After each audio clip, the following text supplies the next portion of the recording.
నరహంతక చంద్రబాబు నాయుడు ముసలోడైతున్నా కానీ ఆయనకి ఇంకా తెలంగాణ ప్రజల హక్కులను హరించే ఆలోచన దుర్మార్గమైన పని ఇంకా మానుకోలేదు.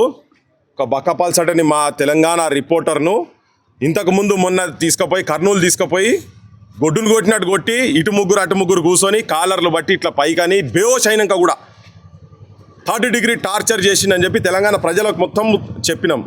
ఏది తనకై తన అడిగిపోతే దొంగ కేసు పెట్టి అక్కడ కూడా దొంగ కేసు పెట్టి ఇవాళ మళ్ళీ ఇంకొక దొంగ కేసు, అదేదో రాజ్యాంగాన్ని తిట్టిందని అని దొంగ కేసు పెట్టి తీసుకొని పోయి విజయనగరం తీసుకొని పోయి మరి ఎన్కౌంటర్ చేద్దాం అనుకున్నారో ఏమనుకున్నారో మాకు ఎరకలే. కానీ ఈ లోపల మా వాళ్ళందరూ మా మీడియా సోపతోళ్ళందరికీ తెలియగానే ఇటు కురుకొచ్చి కూర్చున్నాక వాళ్ళు వచ్చినాక అందరు సెల్ ఫోన్లు గుంజుకున్నారు ఫస్ట్. మళ్ళీ మేము గడబడి చేసిన తర్వాత సెల్ ఫోన్లు ఇచ్చిండ్రు.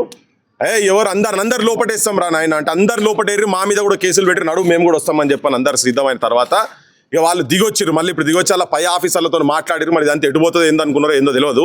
మేము కూడా చెప్పినాం తెలంగాణ ప్రజలకు, తెలంగాణకు వచ్చి నువ్వు ఇక్కడికి వచ్చి మా దగ్గరకు వచ్చి మా గుండె మీద కాళ్ళు పెట్టి మా వెంకన్న ఇడికెళ్ళి తీసుకుపోతావు ఎట్లా తీసుకుపోతావు చూద్దామని చెప్పి ఇక్కడ చుట్టుపక్కల వాళ్ళు కూడా జనం కూడా మొత్తం ఆడలు మొగోళ్ళు తయారవుతుంటే దానికి తలొగ్గి దానికి ఇప్పుడు ఒక నోటీస్ ఇచ్చి పోతున్నారు.